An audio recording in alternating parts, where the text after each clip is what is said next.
Durante seu ministério mortal, grandes multidões seguiam o Salvador. Ele pregava, ensinava e até alimentou um grande número delas. Mas as ministrações memoráveis de perdão, bênçãos e curas aconteceram individualmente, de acordo com as necessidades de cada um. Os líderes do sacerdócio devem agir pelo Espírito. Não há outra maneira além dessa. Oração, jejum, aconselhamento, troca de ideias, preocupação genuína e novamente oração. Esses são os elementos da verdadeira flexibilidade criativa. Esses são os meios de nos prepararmos para atender às necessidades individuais. 2 dias depois de Douglas e Carrie Showers filiarem-se à igreja, eles foram transferidos. Recebemos as missionárias, elas nos deram a mensagem e convidamos-las para voltar. Recebemos as palestras por algum tempo.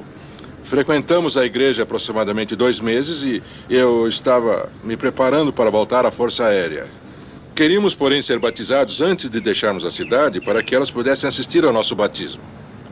Fomos batizados e saímos da cidade 2 dias depois, tornando-nos inativos imediatamente, pois havia muitas coisas em nossas vidas que achávamos que não poderíamos sobrepujar e que nos impediam de voltar à igreja.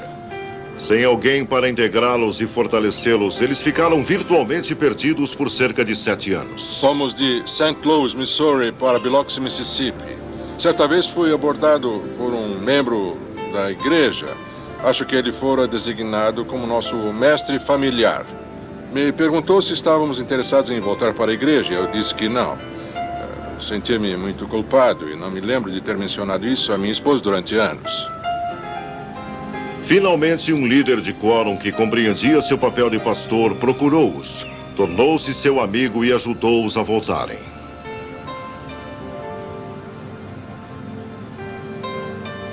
Ele me abraçou e convidou-me a voltar para a igreja. Ele certificou-se de que meus mestres familiares viriam visitar-nos. Quando nos reativamos, ele conversou comigo sobre eu receber o sacerdócio de Melquisedeque e tornar-me elder. E fez com que eu tivesse muitas coisas para fazer na igreja e que me manteria ocupado. Os irmãos com os quais trabalho foram ativados, estavam dispostos a voltar para a igreja e prontos para conversar conosco. Nós, como irmãos do quórum e presidência, é que tivemos de sair e empenhar-nos para encontrá-los. Uma vez encontrados, descobrimos que algumas famílias tinham realmente disposição e capacidade para assimilar o Evangelho, e elas voltarão e apegar-se-ão aos princípios que nós lhes ensinarmos. Às vezes, a inatividade acontece por não se conhecer as obrigações, por não se conhecer o Evangelho. Eu estava inativo por razões tolas, ou que parecem tolas agora, mas que eram importantes para mim. E quando percebi que os membros da igreja e os líderes do quórum não iam desistir de mim, iam ser pacientes e amorosos comigo, facilmente consegui abandonar todas as razões que tinha para permanecer inativo. Depois que essas razões se foram, e eu percebi que poderia ser um ser humano com falhas, mas que tinha necessidade de trabalhar para corrigi-las, foi fácil voltar para a igreja. Quando os líderes de quórum buscam o Espírito do Senhor e deliberam conjuntamente, eles são guiados para aqueles a quem devem servir. Nem o irmão Campos, nem eu conhecíamos o irmão Freitas. E eu era o presidente do quórum de elders há pouco tempo. Mas havíamos recebido essa designação do bispo e ele havia sido indicado como um dos elders em perspectiva que acreditávamos estar, provavelmente, mais preparados para voltar à igreja naquela ocasião. Assim, a visita foi marcada e fomos uma noite visitá-lo em sua casa. Eu estava um pouco hesitante, pois ninguém gosta de ser rejeitado, ninguém gosta de receber um não. Contudo, Quando o irmão Campos e eu oramos em nossa sala, antes de sairmos, senti o Espírito com muita força e, naquela hora, recebi confirmação de que as coisas sairiam melhores do que eu esperava ou talvez melhor do que eu imaginava. Não entramos e apenas tentamos ter uma conversa informal com o irmão Freitas e não fomos lá apenas para que ele soubesse que sentimos sua falta na igreja ou que gostaríamos de ver sua esposa e ele de volta à igreja. Concentramos-nos no essencial e fizemos com que ele soubesse que era importante para ele mesmo e para a sua família que ele fosse ordenado elder. Percebi que o irmão Freitas foi tocado por aquele convite.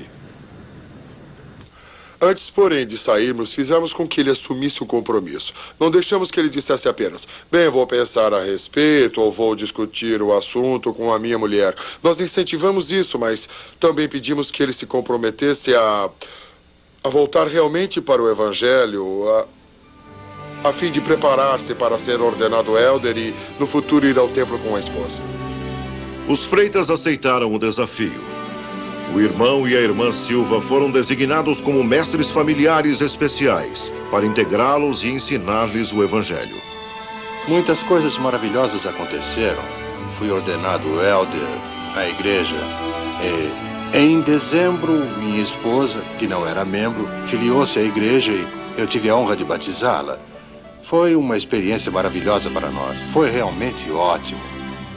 Depois nossa ala foi dividida e agora temos 8 alas em nossa região e acabamos ficando na ala 3 e os Silvas na ala 2. Mas eles ainda se reúnem conosco toda segunda-feira à noite. Já fui chamado para ser o segundo conselheiro no quórum de elders e eu aprecio realmente o que faço. Gosto muito. Quando vi como isso funcionou com o irmão Freitas e o que fez por ele e sua família, soube com mais certeza que há outros que necessitam do mesmo compromisso, que necessitam receber o mesmo desafio e, se estiverem prontos e se o Espírito estiver presente, com força suficiente, orientando-nos como nos sentimos guiados ao irmão Freitas, isso poderá acontecer muitas e muitas vezes. Enquanto examinava sua lista de elders em perspectiva, Davi Pontes encontrou o nome de Marcos Wilson, um homem que estava inativo há muitos anos. O presidente Pontes decidiu encontrar um meio de ajudá-lo. Ele costumava visitar-me, contava alguns casos e nos ensinava a ter fé. Parecia que o irmão Wilson ia tentar voltar para a igreja. E estávamos animados com isso. Foi nessa ocasião que, em uma reunião do Comitê Executivo do Sacerdócio, falamos com o líder do grupo de sumos sacerdotes e com o bispo sobre a designação de um irmão forte para mestre familiar junto com o irmão Wilson. Foi somente depois de termos recebido o conselho de que poderíamos ser mais flexíveis do que antes na organização do sacerdócio que pudemos utilizar sumos sacerdotes para os elders em perspectiva.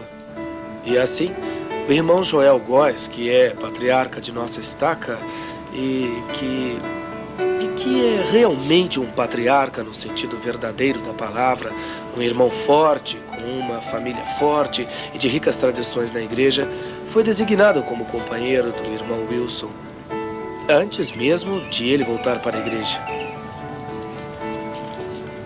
Tão logo se tornou ativo, o irmão Wilson recebeu o chamado de assistente do secretário do quórum de elders. Decidimos antes da volta do irmão Wilson que utilizaríamos aquele período para treiná-lo e ensinar-lhe a respeito do quórum de elders e do sacerdócio, pois ele não se envolvia com a igreja nem com o sacerdócio há muito tempo.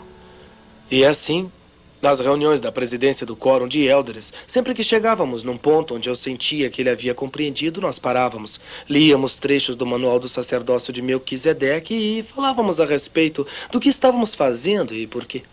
Parecia um quebra-cabeça.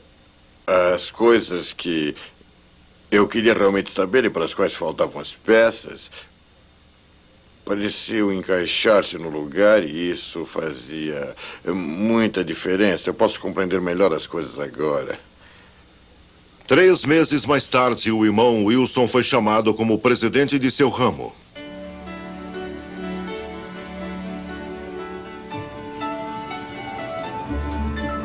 Os líderes de quórum não podem ministrar pessoalmente a todos aqueles por quem são responsáveis. Eles devem contar com todos os recursos do sacerdócio. O ensino familiar é o plano do sacerdócio para a ministração aos santos. O ensino familiar é algo muito difícil de ser cumprido em muitos quórums na igreja. Em nossa presidência de quórum, achamos que a chave para sua realização é ter entrevistas pessoais do sacerdócio, tornar os irmãos responsáveis e fazê-los prestar contas a alguém. Você apenas precisa reservar um tempo para sentar-se e conversar com os mestres familiares a respeito das famílias. Se não fizer isso, será só um programa e não uma missão de amor. Quando eu ou um de meus conselheiros realiza uma entrevista pessoal do sacerdócio, a pessoa que estamos entrevistando é importante e fazemos com que ela sinta isso, transmitimos nosso interesse e amor por eles. E dizemos que desejamos que façam esses contatos com irmãos e irmãs do ramo e que é importante para nós que eles voltem e relatem as dificuldades, necessidades, os anseios e os desejos dos membros da igreja. Tadeu Campos captou esse espírito em sua designação como mestre familiar da família Moraes. A irmã Moraes não era ativa por estar confinada a uma cadeira de rodas e não ter meios de ir à igreja. Seu marido não era membro. Um domingo à tarde, meu telefone tocou. E quando atendi, perguntaram-me se eu era a irmã Moraes e eu respondi que sim. A pessoa disse que queria me visitar e providenciar a construção de uma rampa em minha casa. No sábado seguinte, Tadeu chegou aqui por volta das 7 da manhã. Estava um frio gelado e ele construiu a rampa. De certo modo, eu conheço os dois lados, sabe? Como é sem o Evangelho e como é com o Evangelho. Posso dizer-lhe que é doloroso sem o Evangelho. Eu senti a ira de Deus. Não há outra forma de dizer isso. Aceitei o Evangelho e depois afastei-me dele. E senti dor em meu coração. Quase perdi tudo. Minha família, um dos maiores de todos os bens. Mas agora estou indo avante, subindo aos poucos essa escada. O Evangelho foi a melhor coisa que já me aconteceu. Agora mesmo, eu ainda estou crescendo no Evangelho. Eu quero dizer, não tenho capacidade, mas coloco a minha fé em Jesus Cristo e tenho o desejo de servir e é isso que eu vou fazer, vou servir. O irmão Campos recrutou a ajuda de um amigo não membro em seu projeto de serviço para a irmã Moraes. Pelo seu exemplo, seu amigo Davi Almeida, a esposa, assim como o irmão Moraes, filiaram-se à igreja. Não é difícil. Nós é que tornamos difícil. Mas, basicamente, são pessoas importando-se com outras e fazendo algo. Pessoas tocando outras pessoas. E quando fazemos isso e demonstramos amor e compreensão genuínos, então temos sucesso.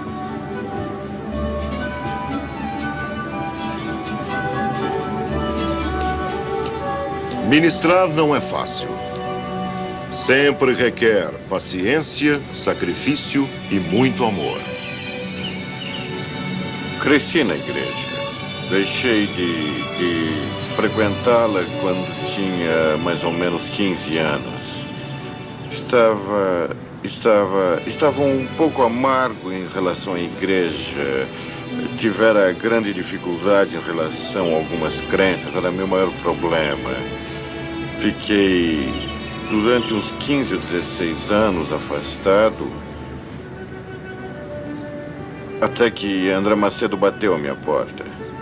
Fui fazer-lhe uma visita e conversei com ele no terraço. Eu não estava preparado quando ele apareceu pela primeira vez, nem mesmo deixei entrar em casa. Ele apareceu 4 ou 5 vezes. Eu via quem era, abria a porta, saía, fechava a porta atrás de mim e conversávamos no terraço. Geralmente eram conversas rápidas. Senti, enquanto ensinava, que estava, antes de tudo, fazendo um amigo. E que seria um longo processo de ensino, linha sobre linha, preceito sobre preceito. Ele foi muito persistente em suas visitas e havia um outro irmão com ele, Léo Soares. Acho que era esse o nome dele. Léo Soares vinha com ele e eles continuaram voltando e não me forçavam muito. Esse é um dos problemas que eu tivera anteriormente, o de pessoas que batiam a minha porta e eu sentia que eles estavam tentando entrar em minha casa. André e Léo, eles não eram insistentes e no início eu senti que nos tornávamos amigos. Depois conquistei a confiança deles e isso me ajudou muito, ajudou mesmo. Lins tinha o hábito de ir à reunião sacramental comigo e com as crianças, mas saía logo após o sacramento e voltava depois para nos pegar. E nesse domingo, ele foi nos buscar, levou-nos para casa e disse: "Quero falar com você no quarto." Você se lembra disso?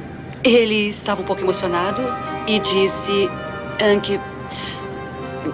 que precisava de uma mudança em sua vida, queria ter Cristo na nossa família e queria ler o livro de Mormon, pois sentia que ele era verdadeiro e que o livro tinha coisas para ele. E nós lemos. Enquanto estudava e aprendia mais sobre o templo e a igreja, eu vi a oportunidade de estar com minha mulher e a minha família na eternidade, o que antes eu não sabia ser possível. E era isso que eu queria.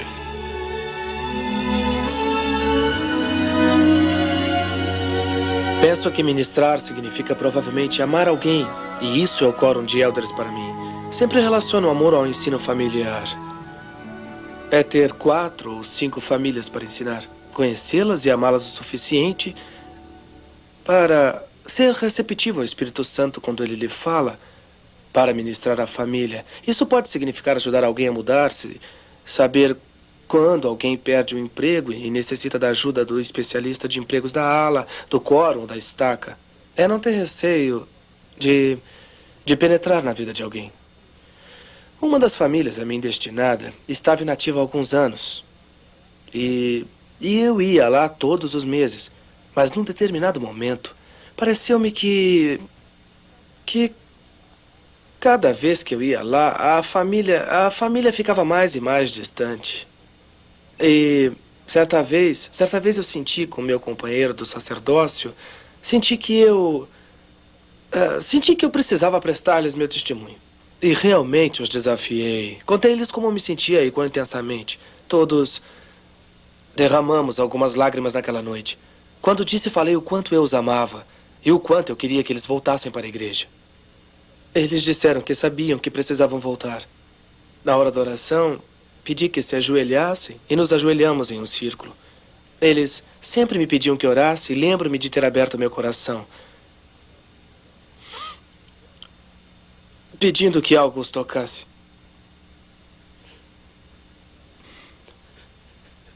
E eu gostaria de poder dizer que agora ele é um presidente de ramo, mas eu não posso dizer isso porque eles ainda não voltaram para a igreja. Apareceram algumas vezes, quando os visito, me agradecem mês após mês. E dizem que isso está tendo um efeito em suas vidas e que me consideram um amigo. Para mim, essa é uma história de sucesso. Para mim, isso é ministrar. E qualquer pessoa que já tenha servido na igreja sabe que a maioria das coisas que fazemos parece não ter retorno, não parece surtir efeito. Meu testemunho, porém, é que devemos ser consistentes ao ministrar. Acredito que a consistência é parte de ministração, é voltar muitas e muitas vezes, mesmo quando parece que não somos bem-vindos numa casa, é voltar muitas e muitas vezes, esperando que em algum momento algo aconteça na vida deles. E que nessa hora você esteja lá e eles retornem.